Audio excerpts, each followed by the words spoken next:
Estamos en el tiempo de Bíblico Radial en esta mañana. Estamos aprovechando el tiempo que nos han concedido, iniciando un poco más temprano, para aprovechar y redimir el tiempo. Estamos ya en los últimos días de la enseñanza de esta materia, Historia de la Iglesia, primera parte, en la que vamos a llegar hasta el año 790 después de Cristo, nuestro Señor. Ahorita estamos ya en el periodo en el que ha sido establecido el Edicto de Milán, que fue convocado por Constantino. Ya estamos en las épocas de Constantino, ya él a través de este concilio está tratando de resolver el conflicto sobre la Trinidad que la Iglesia, que había separado a la Iglesia en dos partes, en el arrianismo y el resto de la Iglesia, y ya quedó establecido el credo niceno, que se le llamaría niceno porque fue en la ciudad de Nicea, y empieza a transformarse la relación entre el Imperio Romano y la Iglesia. Sería en estos periodos que se establecería una nueva relación entre la Iglesia y el Estado. La Iglesia no tenía, mi hermano, una cabeza visible en la tierra. Los pastores gobernaban y dirigían sus congregaciones. Sobre ellos había un obispo territorial que le llamaban obispo metropolitano u obispo monárquico, y esa era la forma como se mantenía la relación. Los presbíteros, los ancianos y los diáconos eran los que realizaban las funciones de toda la Iglesia,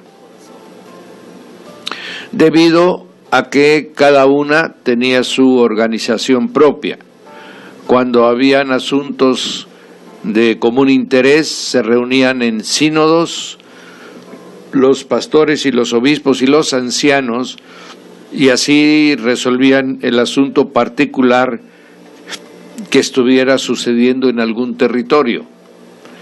Pero ya con la intervención de Constantino va agarrando cuerpo una iglesia amplia, una iglesia que está en comunión con el Estado.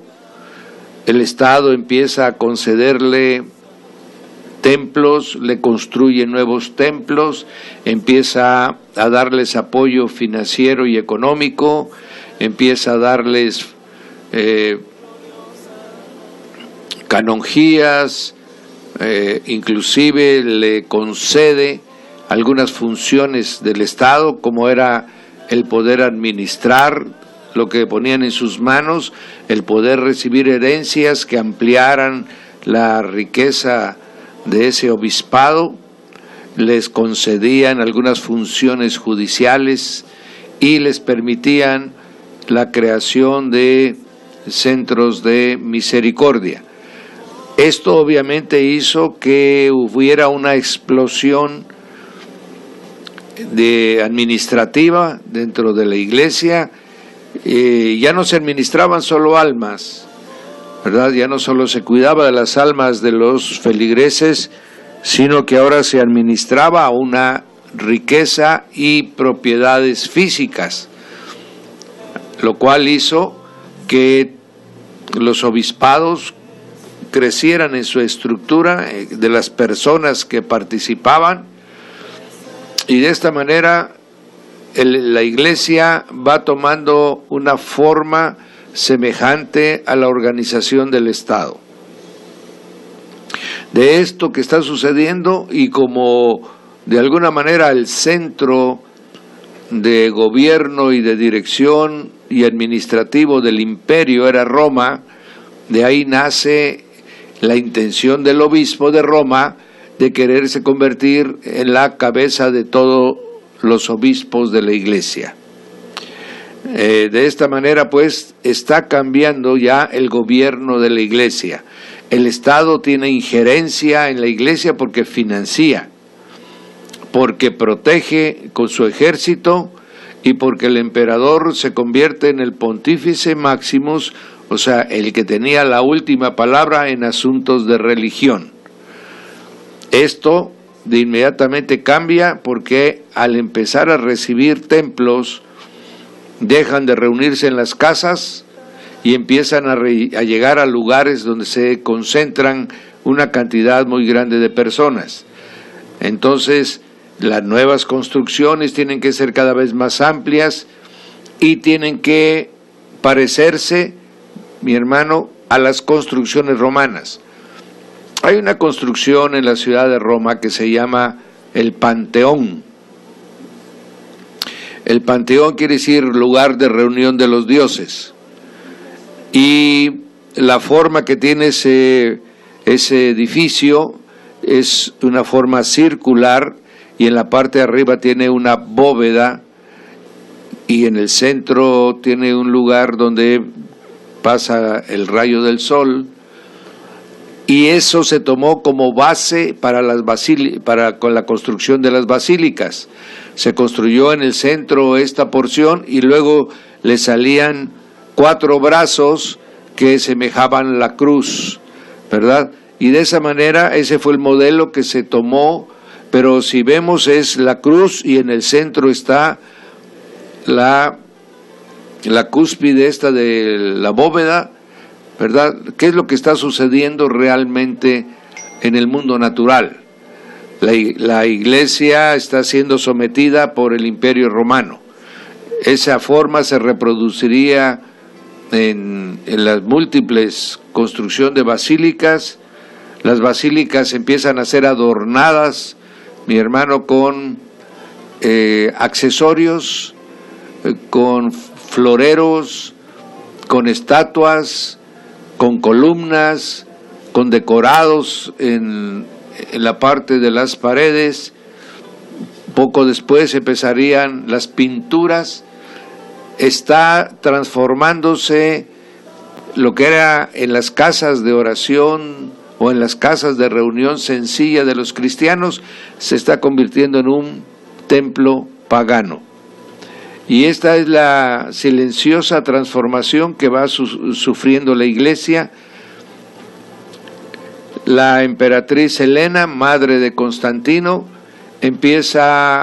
viaja a Jerusalén y empieza a buscar las reliquias, o sea, las pertenencias del Señor Jesús, y así se trae la supuesta cruz en la que Él fue crucificado. No olvides que estamos en el año 320, 350, amén. Han pasado 300 años, mi hermano, para que estén guardando la cruz. ¿Quién lo iba a guardar? Amén. Y luego la encuentra en Jerusalén, en una cueva, mi hermano, cuando ya Jerusalén había sido destruida en el año 70 y después en el año 130, no quedó nada de Jerusalén. La Jerusalén actual es una Jerusalén moderna, construida posteriormente al Señor Jesús, no tiene nada que ver con la vieja Jerusalén. Y bueno, pero ella encuentra la cruz, ella encuentra la corona de espinas, encuentra los clavos, mi hermano, con que clavaron al Señor, en fin. La verdad es que eran fraudes, pero ella en su devoción y en su fervor, por darle de alguna manera validez a este nuevo movimiento religioso, fueron aceptados y entonces de esta manera se incorpora dentro de la Iglesia las famosas reliquias, que después serían, mi hermano, una competencia entre todos los principados a ver quién tenía el mayor número de reliquias. Esto ya lo trataremos posteriormente. Ahora pues está cambiando totalmente. Ahora ya hay un clero, un alto clero de los obispos, los auxiliares de los obispos, los secretarios de los obispos, los administradores del episcopado, el que va a cuidar y conservar las diferentes propiedades que va adquiriendo, y ya se vuelve toda una estructura administrativa. Se dejó la sencillez y empieza, mi hermano, la opulencia y la organización humana. Todo esto le está transfiriendo ese conocimiento el Imperio Romano a la Iglesia. Los romanos eran unos extraordinarios administradores, ¿verdad?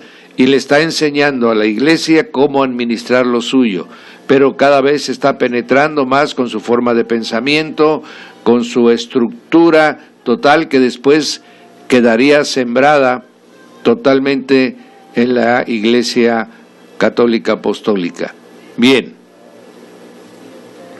está apareciendo una aristocracia clerical paralela a la aristocracia imperial, e inclusive empiezan a aparecer obispos que tienen mayor riqueza que los mismos nobles.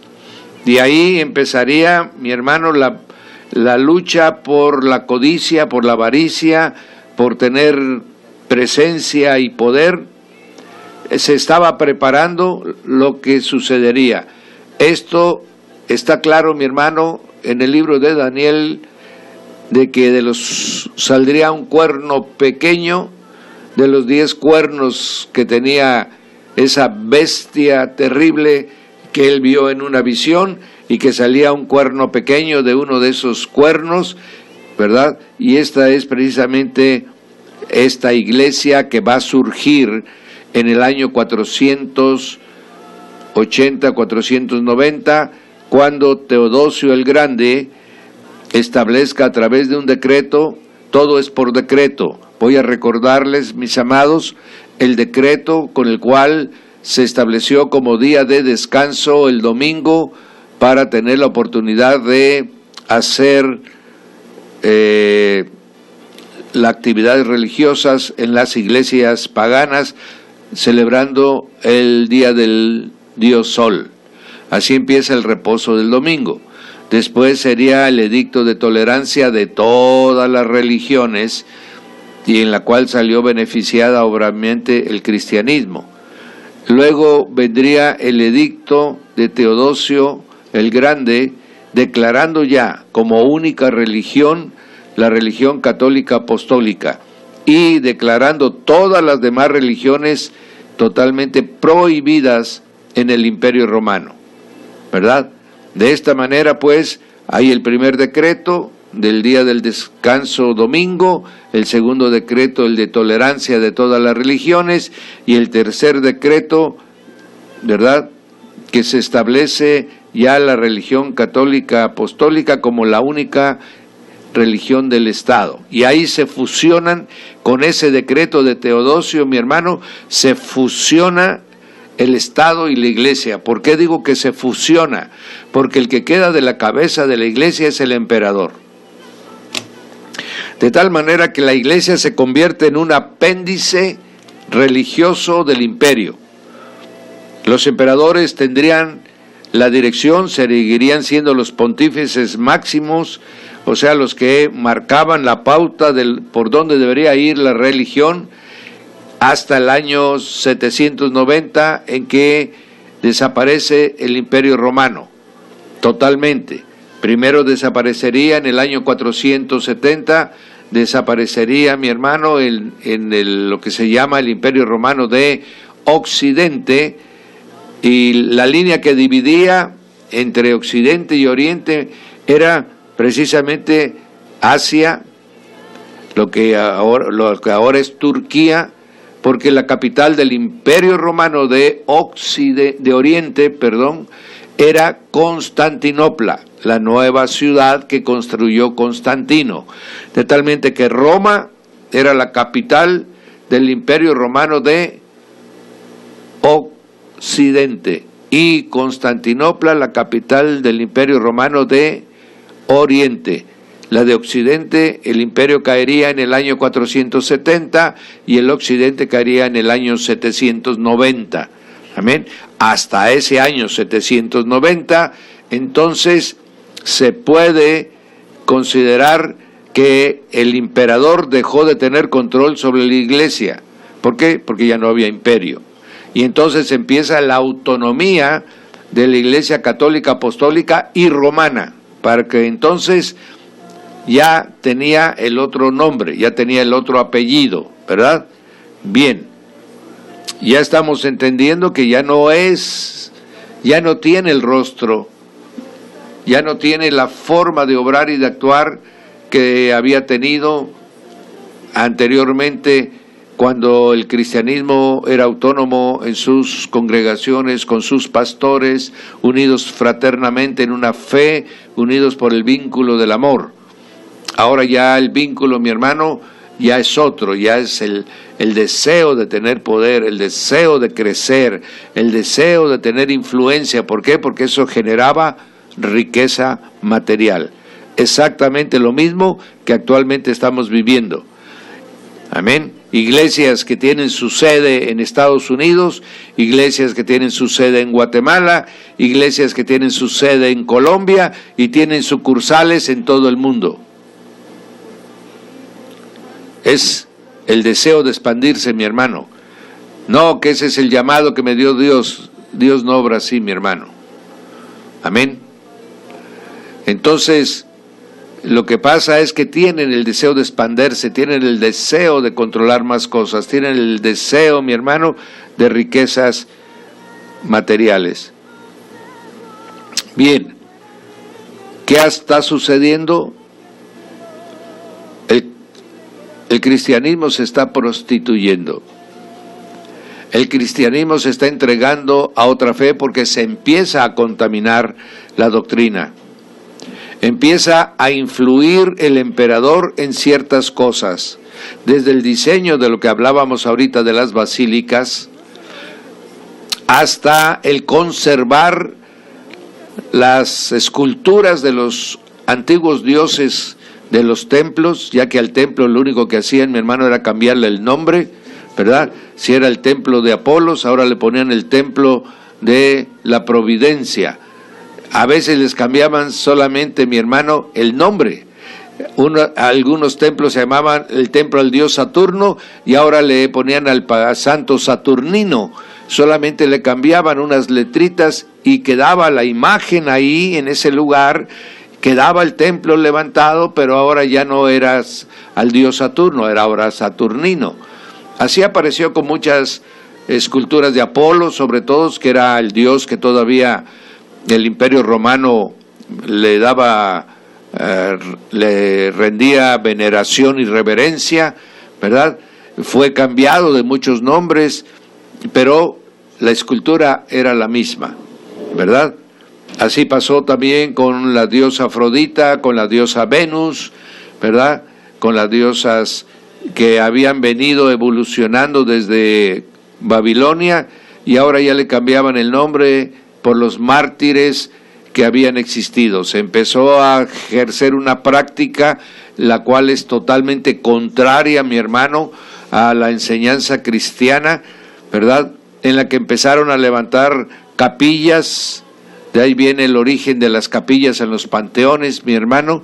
Empezaron a levantar capillas en los lugares donde habían sido muertos mártires cristianos, que por alguna razón gozaban de algún renombre o de algún recordatorio por los grupos, levantaron capillas ahí en ese lugar y ya la gente empezó a ir a las capillas, empezó a meterse las reliquias y todo esto empezó a ser lo que se llama espiritismo. Convocar a los muertos es espiritismo, mi hermano. Aunque se diga que se está convocando a un santo, si el santo está muerto, es espiritismo. Amén. Los muertos están y nada saben ya. Mucho menos como intercesores, solo hay un intercesor entre Dios y el Padre. Y para el Señor Jesús, mi hermano, está el Espíritu Santo. El único intercesor que tú y yo tenemos ante Jesucristo se llama Espíritu Santo. No se necesita otro intercesor para llegar al Señor Jesús. Y para llegar al Padre, solamente a través del Señor Jesucristo. Está claro y establecido. Toda la obra de Dios es hecha por Dios mismo. Bien, pero ahora se están prostituyendo las formas de pensamiento, están entrando ya otros amores.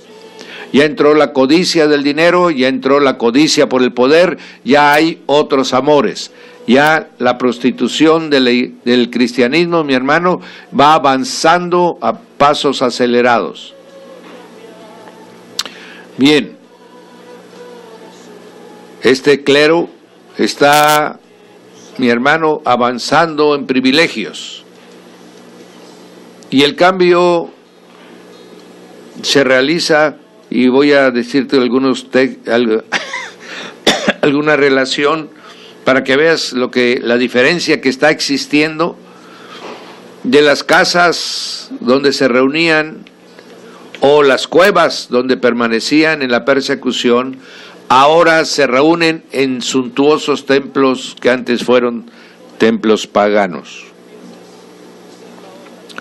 De ser Jesucristo la única cabeza a la cual los pastores en forma individual o los obispos, según la organización que hubiere, nada más reconocían al Señor Jesucristo como su cabeza. Ahora la cabeza de esta iglesia son los césares romanos.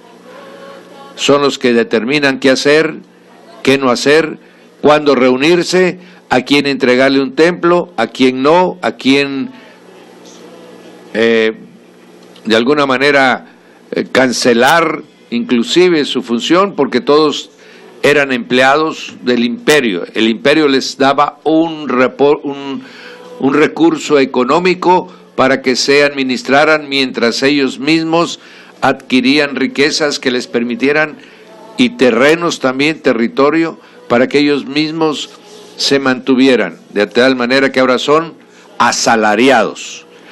Pasaron de ser aquellos pastores u obispos que entraban por la puerta que se llama Jesucristo, para empezar a saltar, mi hermano, y se convirtieron en asalariados.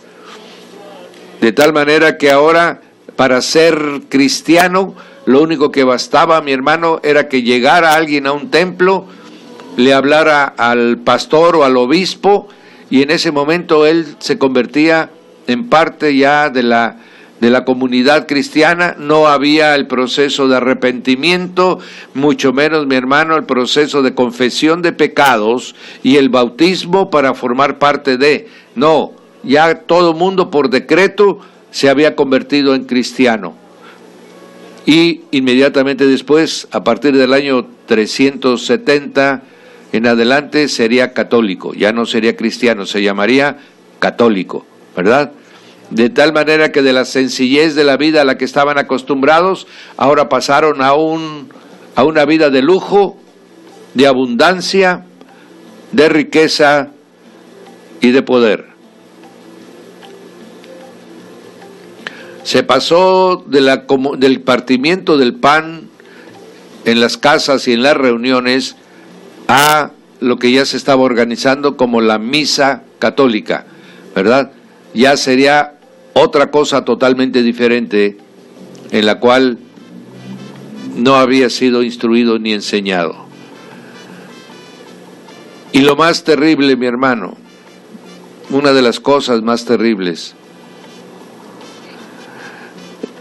de aquella libertad con la que se adoraba en el Espíritu, porque se tenía verdaderamente una fe real, nacida del arrepentimiento, buscando la santidad y queriendo agradar a Jesucristo, se pasó, mi hermano, a gente que seguía siendo pecadora,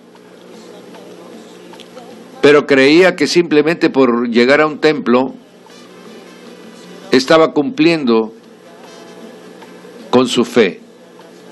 El culto que ahora ya no practicarían una reunión sencilla entre hermanos, en la que se cantaba himnos, en las que se conocía de la palabra, en la que se daban testimonios de vida. Ahora se pasó a un culto organizado. Empieza tal cosa, sigue tal cosa, tal y pum, termina y todo el mundo se va para su casa. Se cierra el templo y se acabó. Se acabó la convivencia, se acabó la vida en familia de la fe, ¿verdad? Y los preceptos de los hombres empezaron, mi hermano, a imponerse sobre lo que el Evangelio decía. Empezaron a aparecer cosas que en los Evangelios no están. Por ejemplo, esta que estoy diciendo, la de invocar a los muertos, ¿verdad? Ya sean santos, ya sean vírgenes, como se llamen, era invocación a los muertos. Esto está prohibido en la Biblia terminantemente, ¿verdad? Empezó, mi hermano, a una persona a dar simplemente una lectura muy suave de las Escrituras, y todo lo demás estaba lleno de noticias, de informes, un protocolo, una liturgia, un ceremonial, mi hermano. Desde ahora ya usaban ropas largas, ahora empezaron a usar batas, empezaron a usar, mi hermano, lo que fueron copiando la forma de vestir de los senadores imperiales o de los funcionarios del imperio, y ellos empezaron a vestir de la misma manera. Y ahí empezó otra vez lo que el Señor había. ¿Qué está haciendo Satanás ahí, mi hermano? Lo mismo que hizo con el pueblo judío. Exactamente lo mismo. Ahora alargan sus vestiduras. Lo que el Señor había criticado de los fariseos se está volviendo otra vez a establecer en esta Iglesia Católica Apostólica. Amén. Y lo más terrible es que iba a empezar la persecución de cristianos contra cristianos. Y esto empezaría, mi hermano, primero fue con la lucha contra Donato, que nació en Cartago.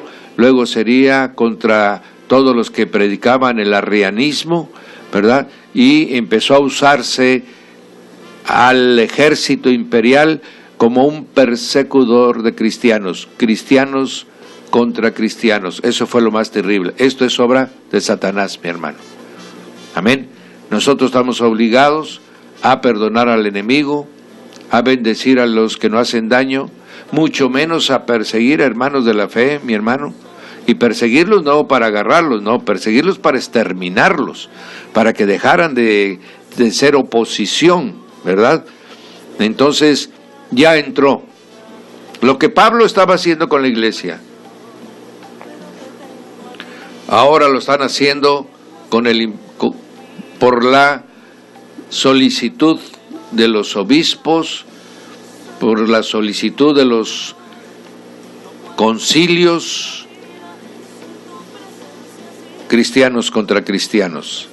Satanás ya hizo la obra, empezó a destruir, a robar, a matar y a destruir. Esto pues es lo que realmente estamos viendo ya ahorita. Quiero hacer puntualizar algunas cosas. Iglesia, la palabra eclesia la vimos la vez pasada, cuando empezamos este tema, significa reunión, asamblea, ¿verdad? Y de esta manera Teodosio toma esa palabra para hacerla, en su decreto establecerla, y le dice, y le pone el nombre de iglesia. Luego le pone el nombre de católica. Católica significa universal, única. Eso es lo que significa católica. Por eso Teodosio agarra. Esta es una iglesia porque aquí se reúnen todos los creyentes cristianos. Se va a llamar católica porque es la única religión que va a permitir el imperio. Y se llama apostólica porque está basada en el credo que en Nicea en el año 325 se estableció como el credo niceno. Por eso se llama, mi hermano, Iglesia Católica y Apostólica. No porque siguieran las enseñanzas de los apóstoles, sino porque habían establecido que el credo niceno, esa era, porque le pusieron el credo de los apóstoles. Realmente los apóstoles no tuvieron un credo, los apóstoles tuvieron una fe, pero ahorita ya se está acomodando todo. Y de esta manera nace, ¿verdad?, con toda su fuerza. ¿Por qué con toda su fuerza? Porque atrás tiene el imperio, porque sirve a los intereses del imperio. El imperio lo que quería era que la gente tuviera un punto de común acuerdo en la que todos estuvieran. ¿Para qué? Para que él, manejando la religión tuviera todo mundo pacificado. Esto sucede en muchos lugares en el mundo. Esto sucede en China, mi hermano. En China hay una iglesia oficial, ¿verdad?, que tiene una relación común con el Estado. En Rusia hay una iglesia oficial, que es la Iglesia Católica Ortodoxa, ¿verdad? Esa es la iglesia oficial del Estado. Cualquier iglesia que quiera tiene que contar con el visto bueno de esta iglesia en Rusia. Esto existe actualmente en muchos países, como en muchos lugares, mi hermano. Por ejemplo, México, durante el tiempo de la colonia, la única religión permitida era la católica romana, y estaba unida al gobierno del Estado de la Nueva España. Ese modelo se fue repitiendo y aún existe hoy en muchos países, ¿verdad? Bendito Dios que nos ha liberado de algunas cosas. Bien, muere Constantino, mi hermano. Sus 3 hijos se reparten el imperio. Constantino II, decíamos el día lunes, que recibe lo que es Inglaterra, las Galias, Francia, parte de Alemania y España. A Constancio II recibe Macedonia, Grecia, Tracia, Asia Menor, Palestina, Siria y Egipto. Y a Constante le entregan Italia, al norte de África, e Iliria, que es más o menos el territorio de Rumanía, Checoslovaquia. Bien, pero mueren 2 de los hermanos y queda solamente Constancio II. Pero Constancio II, decíamos que él apoyaba la doctrina arriana, que era la doctrina hereje, que no creía que Jesucristo era el Dios encarnado, sino que simplemente era un hombre que había nacido de María y que había venido el Espíritu Santo sobre él y lo había hecho un hombre extraordinario, pero que murió en la cruz. Se olvidaron de la resurrección y de que está sentado en gloria y poder. Amén. De tal manera que el mismo imperio empezó a querer desbaratar lo que había creado. Después muere Constancio II y sube su primo Juliano, que le llaman el apóstata. ¿Por qué le llaman el apóstata? Porque trató de volver otra vez al paganismo, trató de cancelar todos los avances que se había hecho con el cristianismo, hasta que llegó Teodosio, como hablamos hace poco, mis amados, y él establece lo siguiente: todos nuestros pueblos deben adherirse a la fe transmitida a los romanos por el apóstol Pedro. Y aparece Pedro ahí como un instrumento adelantado, la que profesa en el pontífice Dámaso. ¿Por qué aparece este nombre? Porque en el tiempo de él fue hecho este decreto. Dámaso, mi hermano, es obispo de Roma. Este obispo de Roma fue el que empezó a promover de que el obispado de Roma era una herencia de Pedro y de Pablo. Sí, por eso aparece ya en este edicto el apóstol Pedro como el que le transmitió la fe a los romanos, cuando Pedro nunca llegó a Roma, ¿verdad? Pero bueno, Dámaso inventaría un linaje episcopal que iba de él hasta Pedro. Apareció escritos donde aparecían nombres de los obispos desde Pedro, obviamente muchos de ellos inventados, ¿verdad? Y después dice: por acuerdo de la enseñanza apostólica, la doctrina evangélica, la divinidad una y la Santa Trinidad del Padre. Ahí está el acuerdo niceno, del Padre, del Hijo y del Espíritu Santo. Únicamente los que observen esta ley tienen derecho al título de cristianos católicos.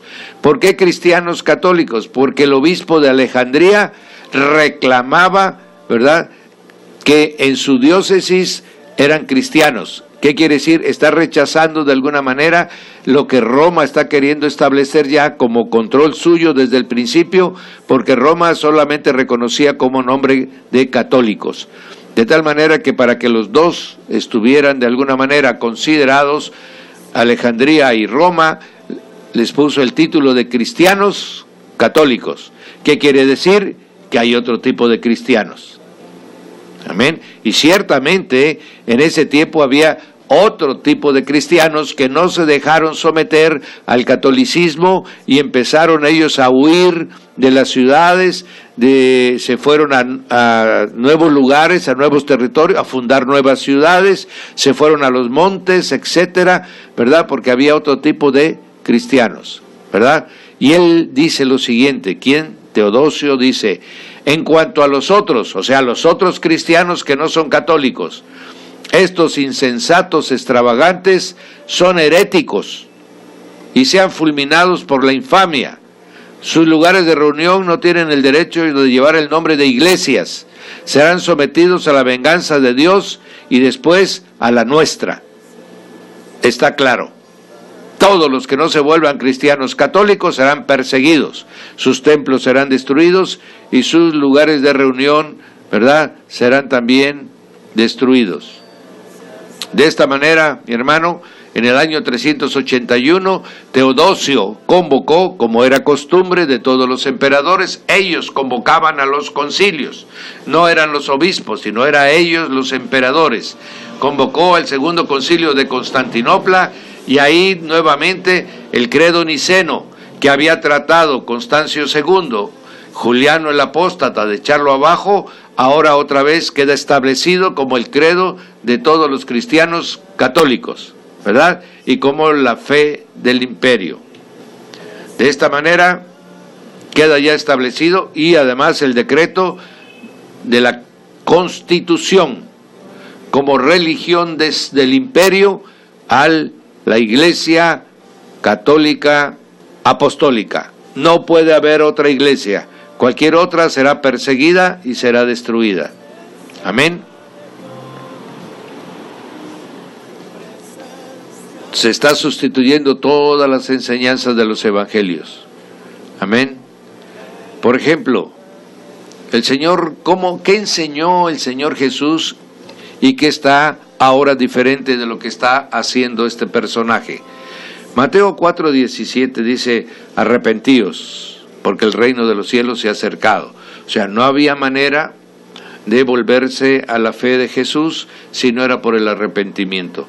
Ahora ya no es necesario arrepentirse. Ahora solamente basta llegar a un templo, ¿verdad?, formar parte de él y seguir la vida que tiene. Ya no tiene que arrepentirse. ¿Por qué?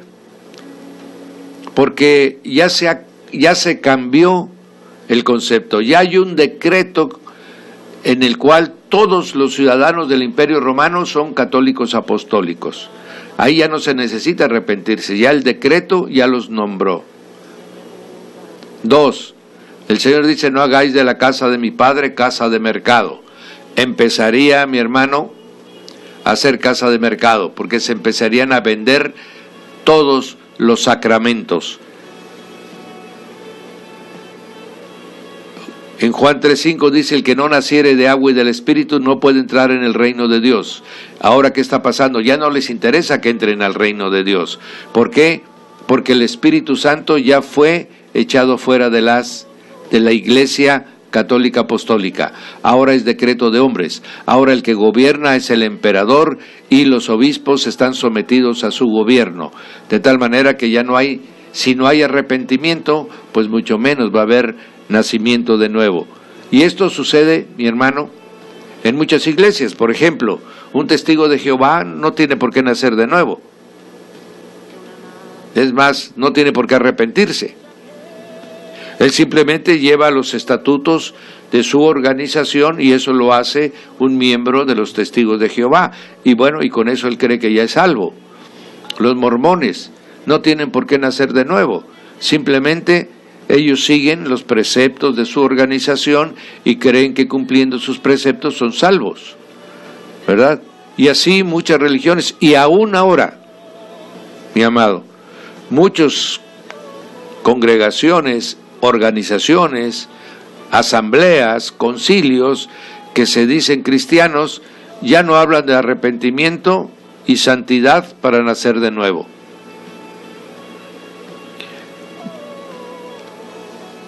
Y esto es herencia de lo que aquí está sucediendo. Se está transformando totalmente la forma de vivir la fe de Jesús, mi hermano.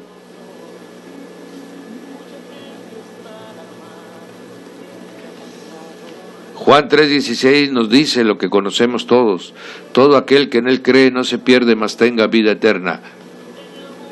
Ya no se insistirá, mi hermano, basta con proclamar de labios que se es cristiano, basta practicar un ritual, basta ir a una pila bautismal y con eso queda concedido. Ya no es creer en Jesús, ya no es vivir, ya no es el mover del Espíritu, mi hermano.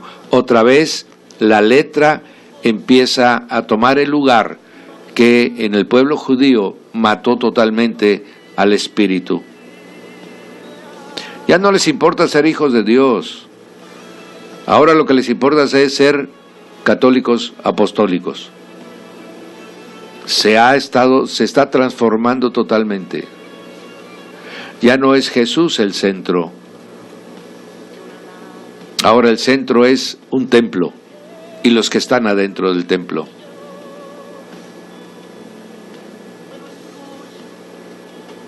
Se deja el mensaje a un lado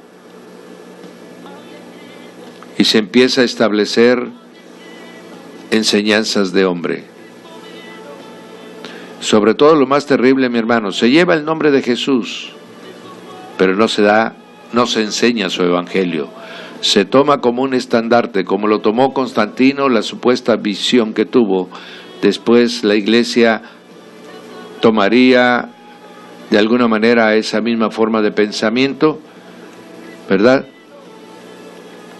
Y empieza los nuevos pueblos que serían evangelizados en el nombre de Jesús para convertirlos en católicos apostólicos, no en convertirlos en seguidores de Jesús. Esta es una verdad.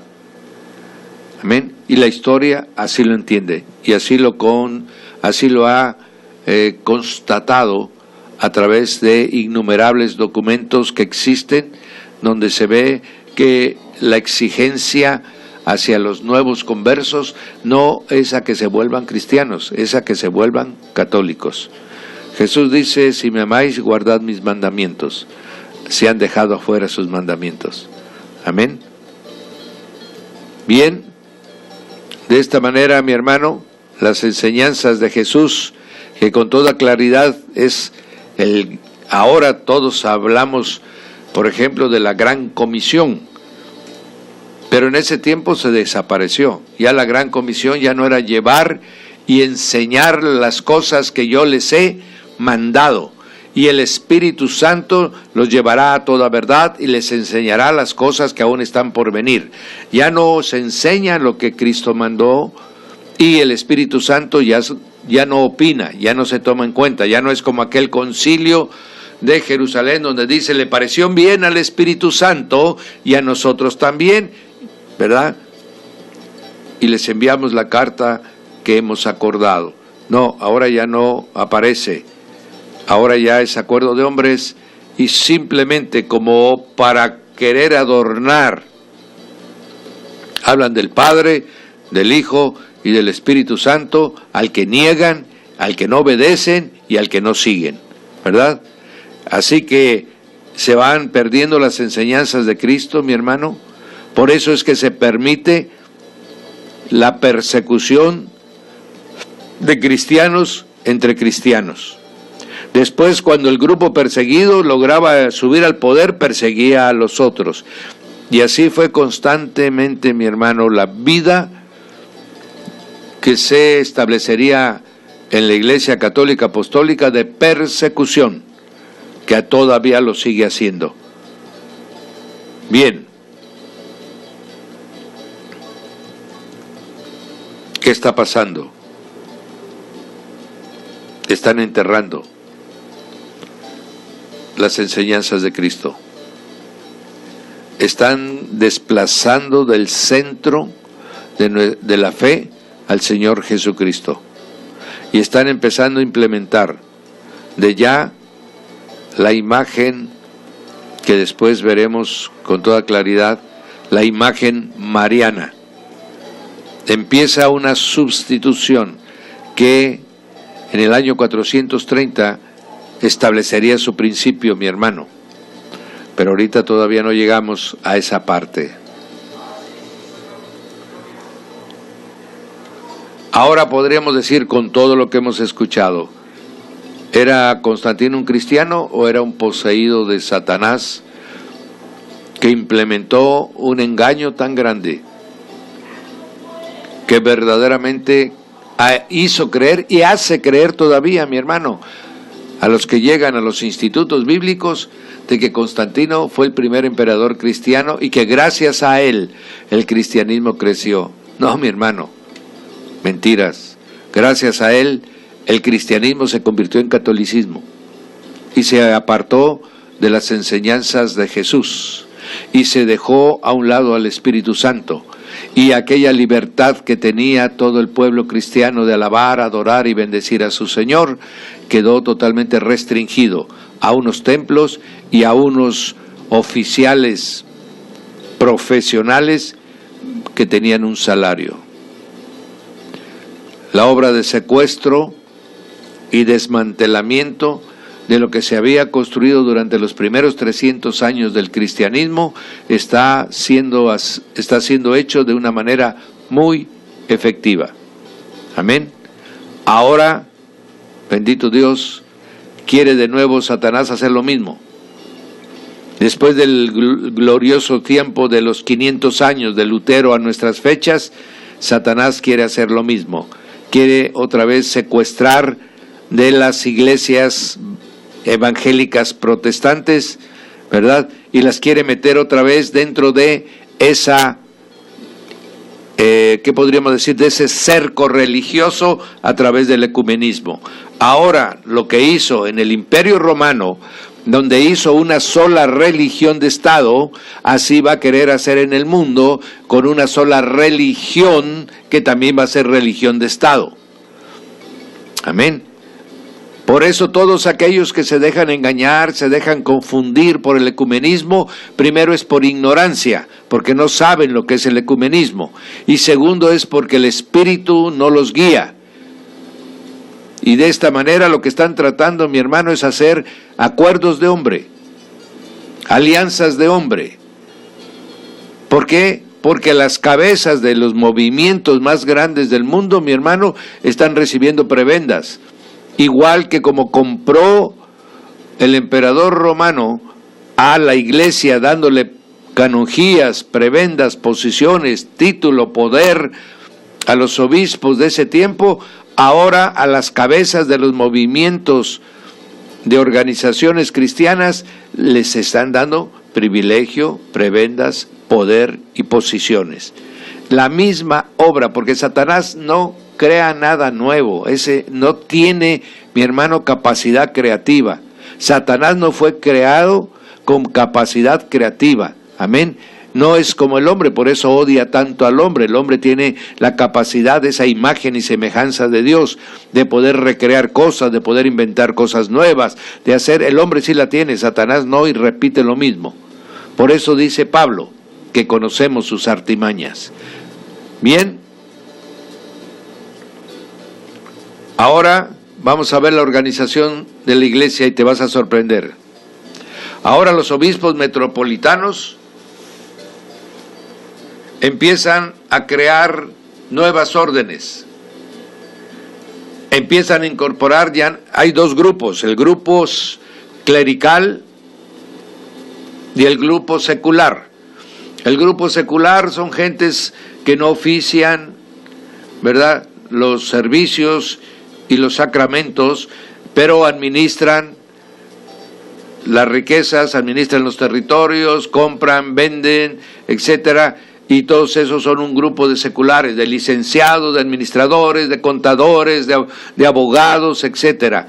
Es un grupo secular que está empezando a establecerse, y por el otro lado está el clero oficial, ¿verdad?, que son los únicos que pueden impartir la doctrina, el catecismo y también los sacramentos.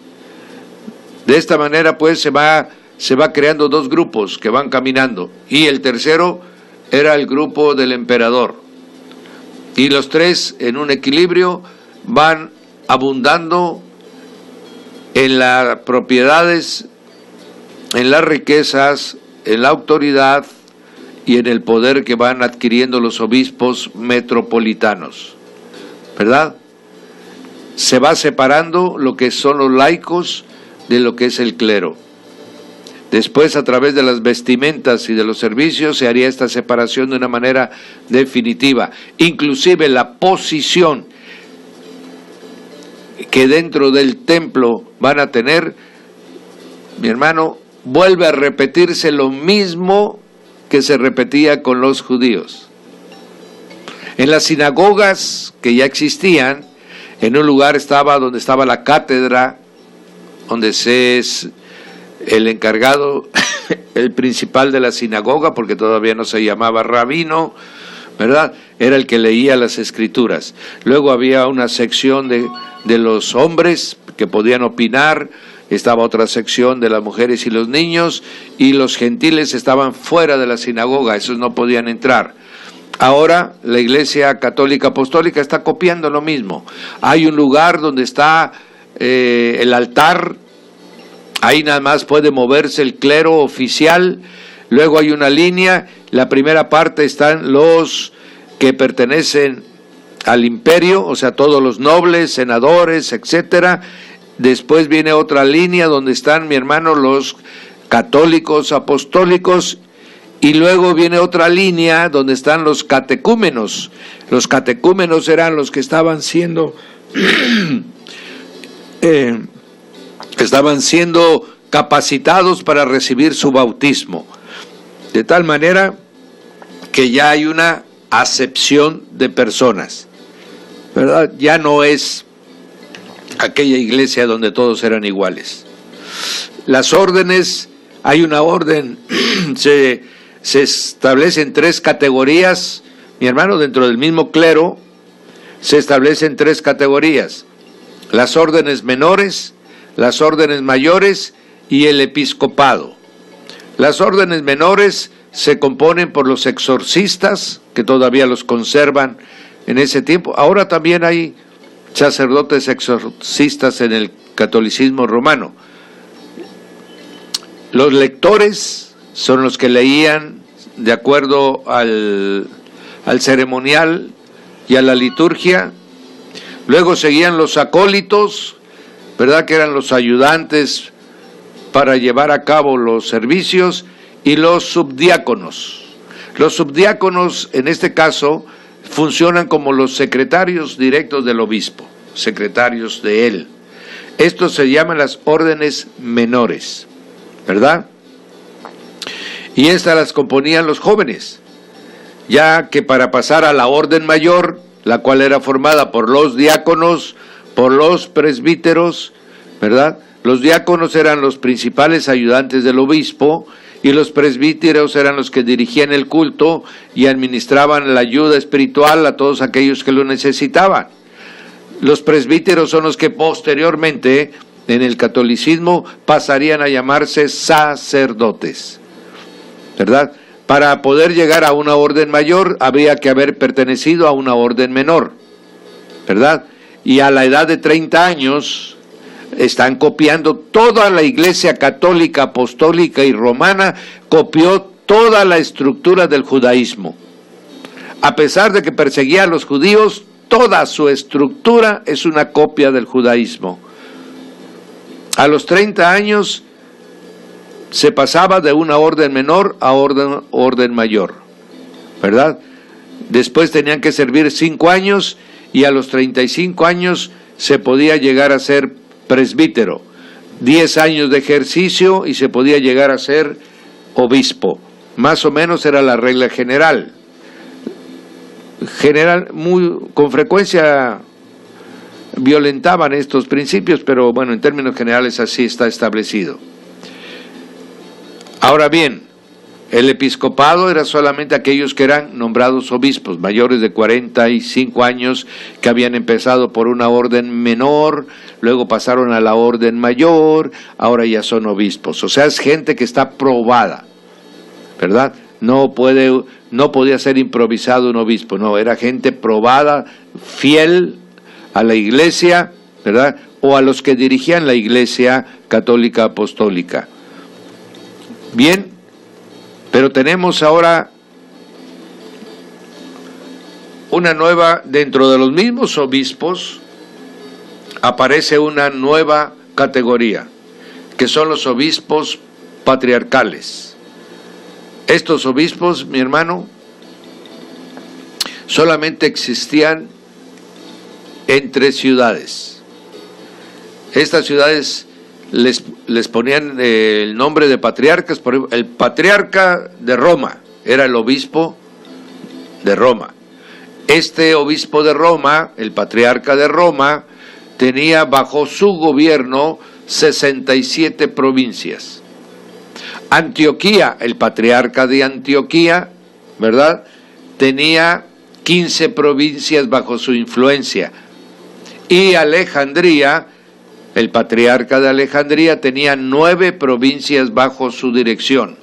Posteriormente, cuando construyó Constantino la ciudad de Constantinopla, se creó un cuarto obispo patriarcal.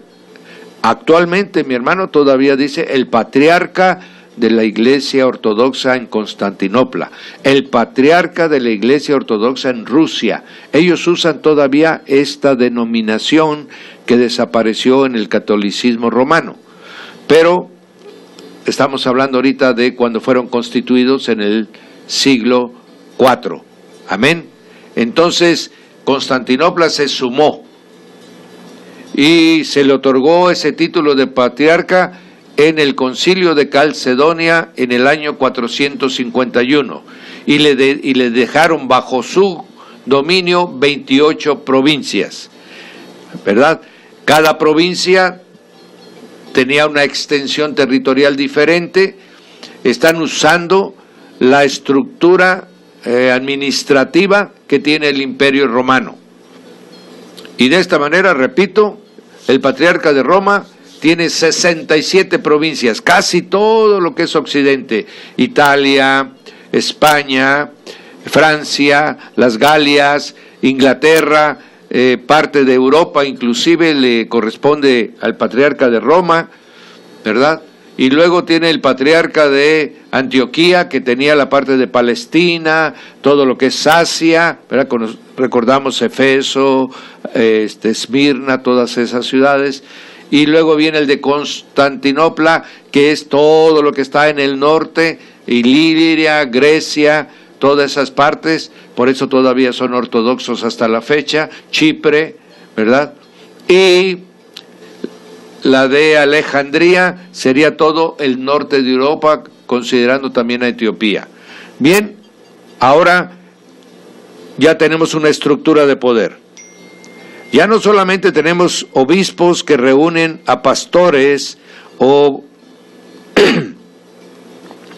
en este caso hasta diáconos, presbíteros, sino que ahora el obispo patriarcal tiene bajo su dominio a los obispos, ¿verdad? Entonces empezamos con pastores o ancianos y presbíteros. Estos están bajo el dominio de los obispos, y los obispos están bajo el dominio de los obispos patriarcales en las provincias que le corresponde. Esto que generaba que todo mundo tenía que ayudar a que el obispo patriarcal, él recibía parte de las rentas, parte de las limosnas y parte de los ingresos de cada una de las pequeñas iglesias. Y ahí quedó establecido ya el sistema que hasta ahora existe. Amén.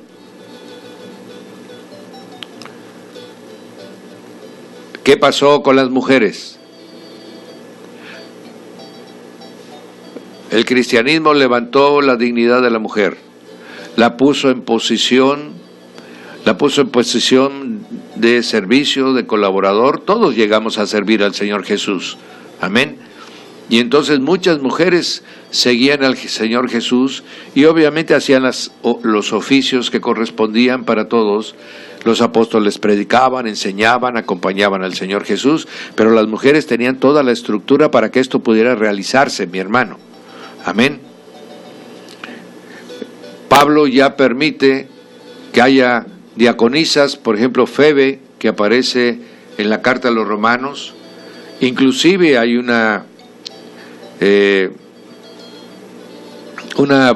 ahí mismo de la carta a los romanos, un hombre que se llama Junias, que durante la iglesia primitiva se consideró que había sido un apóstol, ¿verdad? Junias no es un nombre varonil, es un nombre de mujer, ¿verdad? Y se contaba dentro de la relación de los mensajeros, le llamaban, de los enviados de Pablo, que son los apóstoles, ¿verdad? Bien, entonces ya existía pues la mujer participaba de lo que era la iglesia cristiana hasta el año 300, ¿verdad? Cuando llegó esta nueva estructura de iglesia, la Iglesia Católica Apostólica, ¡fum!, sacó a la mujer del servicio. Después la volvería a incorporar cuando llegaron los monasterios, pero en este momento volvió la mujer a quedar sin posibilidad de participar.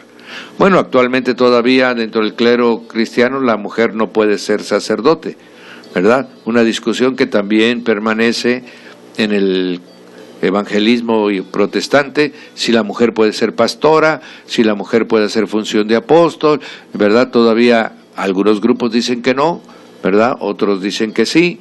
La historia de las escrituras pueden encontrarse fundamento de ambas partes, ¿verdad? Pero si no somos dirigidos por el Espíritu Santo, todo quedará resuelto. Entonces, estamos viendo que esa participación que se tenía desaparece para la mujer. Otra vez vuelve a ser relegada de toda la participación de esta nueva iglesia, ¿verdad? Y únicamente queda la función de las mujeres como viudas, a las cuales de alguna manera se le empieza a extender una ayuda, no sin un interés, porque las viudas, pues que no tienen hijos, no tienen familia, y quedan bajo la ayuda y protección, después cuando la viuda moría, ¿a quién le quedaban sus propiedades? A la iglesia o al obispo que la había cuidado. Y así fue que se enriqueció esta iglesia de una manera tremenda, mi hermano. Tremenda. Llegó a tener cantidades de tierra verdaderamente significantes, mayores que los condes, mayores que los duques, mayores que la nobleza, mayor que los senadores. ¿Por qué? Porque encontró en el cuidado de las viudas una forma de cómo incrementar su patrimonio. Bien, vamos a llegar, todavía tenemos tiempo. Durante la persecución del cristianismo, los creyentes, mi hermano, tenían un enfoque totalmente espiritual, tanto que ofrendaban su vida, pero no negaban su fe. Tenían una vida de oración muy intensa, como lo vemos en el libro de Hechos de los Apóstoles, y practicaban constantemente el partimiento del pan. Esto era una parte importante, que inclusive Pablo, ¿verdad?, le manda una carta a los corintios para decirles que el partimiento del pan, la Santa Cena, la Cena del Señor, debe de hacerse, si bien constantemente, se debe hacer con dignidad, ¿verdad? ¿Cuál dignidad? ¿A qué se refiere? Dice que todos aquellos que no tomaban la Cena del Señor dignamente, dice, comen y beben juicio para sí. De tal manera que muchos de vosotros estáis enfermos y algunos ya duermen. Tomar la cena del Señor indignamente. ¿Qué es tomarla indignamente? Sin arrepentimiento. Amén. Lo único que necesita uno para tomar la cena del Señor es arrepentirse y estar en paz con los hombres y en paz con Dios. Pero si alguien la toma indignamente, mi hermano, juicio acarrea para sí, dice Pablo. Y entonces estamos viendo ahora, mi hermano, que la cena del Señor se está convirtiendo en la misa. En la misa muchos creen que la están tomando dignamente porque se confesaron, pero no se arrepintieron. Y entonces están haciendo una ceremonia en la cual ellos están tomando juicio para sí. Esto empieza a suceder ya en esos tiempos. En esos tiempos empieza a cambiarse, ya no es el pan, empiezan a inventar, ya desde entonces, mi hermano, se entregaban unas obleas, o sea, unas que ahora les llaman hostias, ¿verdad? Pero les entregaban unos panecillos pequeñitos y bebían el vino. En ese tiempo todavía bebían el vino.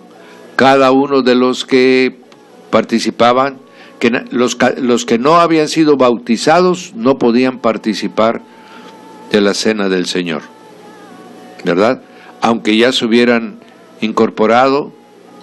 Este es algo que también está en discusión actualmente en las iglesias evangélicas protestantes. Puede tomar la Santa Cena una persona que ya es parte de la congregación, pero no se ha bautizado, ¿verdad? Bien, esto es parte de doctrina y no me voy a meter ahí con ello.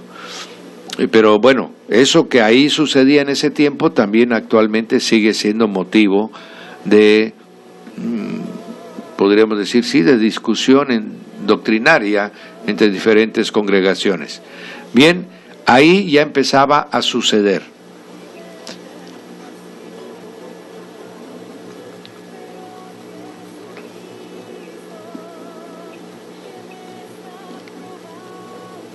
Hablaremos un poquito adelante de la misa. Ahorita nada más estamos hablando de cómo se va transformando la vida del cristiano que seguía la fe de Jesús al católico apostólico, ¿verdad? Bien, de esta manera, mis amados,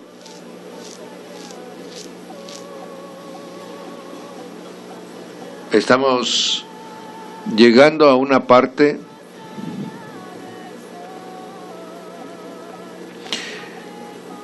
que es con el que vamos a concluir el día de hoy, el día domingo.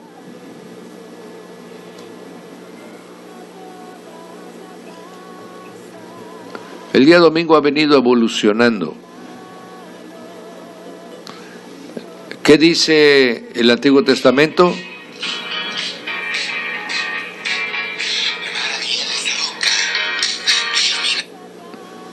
Bueno,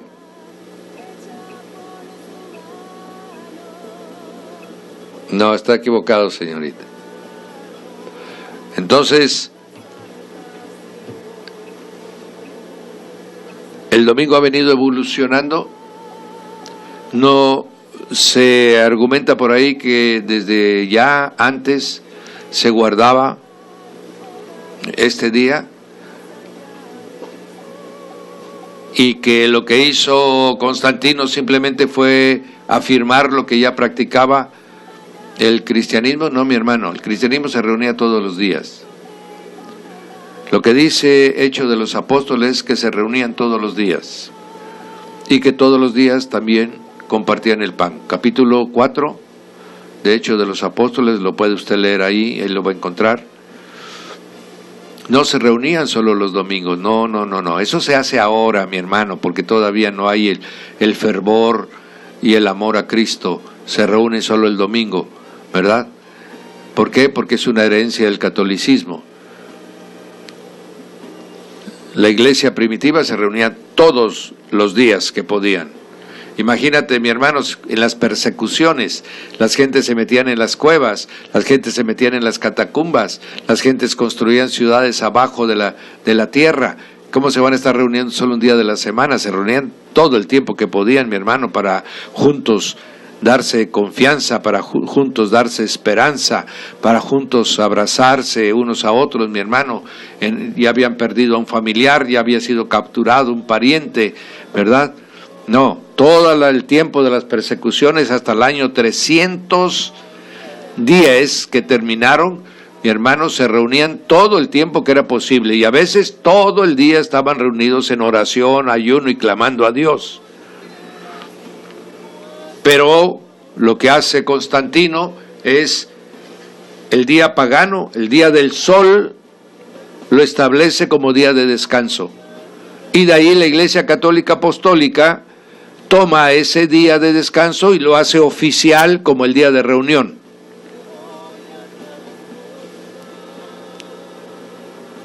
Mientras los judíos siguen guardando la ley que le fue prescrita a ellos de reunirse el Shabbat, el último día de la semana, ahora el catolicismo apostólico se empieza a reunir el primer día de la semana y argumenta que fue por el que es el día de la resurrección, ¿verdad? Y aquí sería un asunto amplio a estudiar, en el sentido de que ¿cuándo resucitó el Señor Jesús? Amén. Bueno, es muy sencillo entenderlo. Si murió entre 5 y 6 de la tarde del miércoles, usted cuente cuántos son 3 días y 3 noches, y usted va a entender que el Señor resucita al final del Shabbat, del día sábado. Claro, se le presenta a las mujeres el siguiente día, ¿verdad?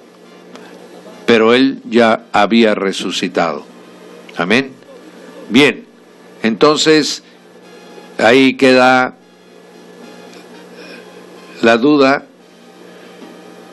pero aprovechando lo que ha hecho Constantino, pues lo único que tenemos que hacer es hacerlo oficial. La gente ya se acostumbró y bueno, realmente la gente entre menos se reúna para orar y para darle gloria y servicio al Dios de toda la gloria, pues mejor.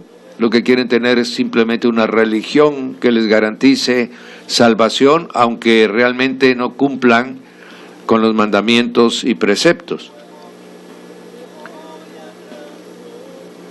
Cuando se separó el cristianismo de la circuncisión, ¿quiénes eran esos?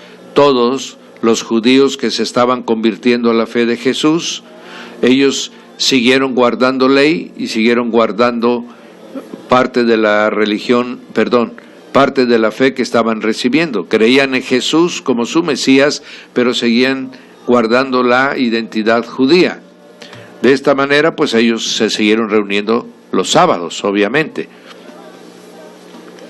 Y los que se convirtieron con la incircuncisión, o sea, con el mensaje de Pablo, se reunían todos los días.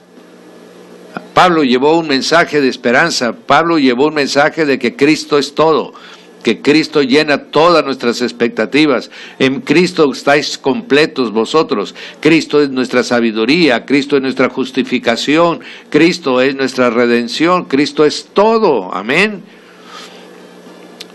Y entonces empezaron pues a dividirse desde el principio. Los de la circuncisión se reunían los sábados y los de la incircuncisión todos los días de la semana, como corresponde, ¿verdad? O siempre que quisieran o pudieran. Y esto también los separaba de alguna manera en la forma de profesar la fe de Jesús. Y definitivamente se dividió ya el contacto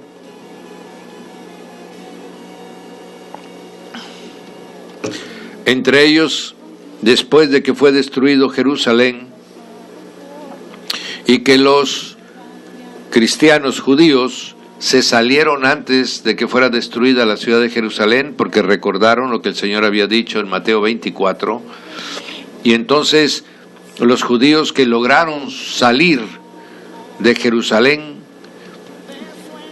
difundieron esta acción de los cristianos judíos y por lo tanto se declaró en el concilio de Yamnia de que estaba totalmente prohibido aceptar cualquier cristiano judío en las sinagogas, y que quedaban excomulgados totalmente del judaísmo, y por lo tanto era una secta, la secta del camino o de los nazaritas estaba proscrita del judaísmo. Amén. Lo cual les cancelaba cualquier ayuda, cualquier atención y cualquier contacto con ellos, ¿verdad? Estaban enviados, estaban peor que los gentiles todavía en relación con el judaísmo, ¿verdad? De esta manera, pues, los que todavía fueron evangelizando a judíos, siguieron observando el Shabbat, ¿verdad? Y siguieron haciendo una mezcla de ley con la nueva fe. Pero los cristianos gentiles se reunían cualquier día que podían. Pero ahora la Iglesia Católica Apostólica está tomando el día que estableció Constantino, y ahí empieza, mi hermano, la reunión formal, podríamos decir. Primero, porque es el día de descanso y la gente puede ir. Segundo, porque partía de un decreto del emperador, y el emperador todavía era el pontífice Máximos que gobernaba la iglesia. Y de tal manera que entonces la gente se acostumbró a reunirse solamente el día domingo, que era el día que tenían de descanso, ¿verdad? Algunos dicen, no tiene nada que ver. Sí, mi hermano, sí tiene que ver. El decreto de Constantino influyó el inicio de la iglesia que Teodosio le daría vida a través de su decreto, ¿verdad? Los primeros cristianos, mi hermano, no tenían día para reunirse, como hoy no la tienen. Algunos, si les place, se reúnen los martes, los jueves, los viernes, los sábados, los domingos. Si les place, se reúnen el miércoles, el viernes, el sábado, el domingo. Si quieren, se reúnen el lunes. Para los cristianos de ahora, mi hermano, el día ya no es importante. Lo que es importante es reunirse en la comunión de los hermanos para adorar y bendecir el nombre del Señor. Claro, ¿por qué los domingos se reúne más gente? Por dos razones. Primera, porque es el día que no trabajan, ¿verdad? Aunque los que trabajan el sábado trabajan a mediodía, y muchos se reúnen los sábados por la tarde, bendito Dios. Otros se reúnen los domingos porque tienen su día de descanso, y porque además les quedó la costumbre del catolicismo de reunirse solo los domingos, y entonces ya tienen en su mente preparada que el domingo es el día de reunión. Todavía hay estructuras en su mente del catolicismo, como muchas cosas. Por eso son pasivos, por eso no participan en la fe, no participan sirviendo al Señor, ¿verdad? Y lo mismo su comportamiento con la ofrenda, están acostumbrados a dar monedas, a dar limosna, y lo mismo hacen, mi hermano, cuando llegan los domingos a las congregaciones. Hay estructuras católicas todavía guardadas en la mente, han sido tantos años, ¿verdad? Bien, será la iglesia esta quien declaró como su día de adoración el día domingo, el día del sol, ¿verdad?, como obligatoria, y la estableció. A ellos le corresponderá dar cuentas al Creador por esta decisión. Cuando estén, mi hermano, frente al trono de gracia, ellos dirán por qué cambiaron los tiempos. Y de esta manera, mi hermano, vamos a cerrar el día de hoy dejando claro de que los cristianos primitivos, y estoy hablando hasta el año 300, que fue cuando se transformó, ellos se reunían cualquier día de la semana.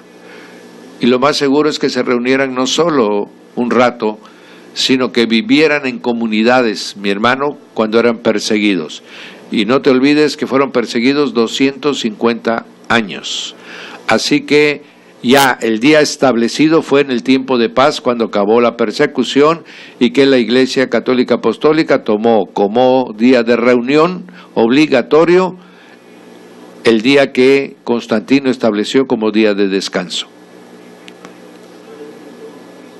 Bien, de esta manera, mi hermano, después vamos a hablar ya de otros cambios que será el día de mañana, y vamos a avanzar, y probablemente el día de mañana podamos ya casi concluir. Nos quedará una semana más, mis amados, para que se concluya esta materia que esperamos haya sido de bendición para ti. Y tendremos, mi hermano, el inicio de la materia Teología 2, en la cual quedará consolidada tu doctrina, tu conocimiento, y podrás comparar también. Esto nos lo dará el pastor Víctor Manuel Hernández Zárate, quien nos dio Teología 1, y ahí podrás tú, mi hermano, poder constatar lo que has aprendido, y si no has aprendido, para que aprendas, ¿verdad?, de una manera sólida la doctrina del Señor. Sean benditos en el nombre de Jesús todos los que escucharon, y guardados, mi hermano, por el amor de Cristo. Se despide de ustedes el pastor Raúl Peña, de Casa Oración Puerta del Cielo, al servicio del Instituto Bíblico Radial. Amén y amén.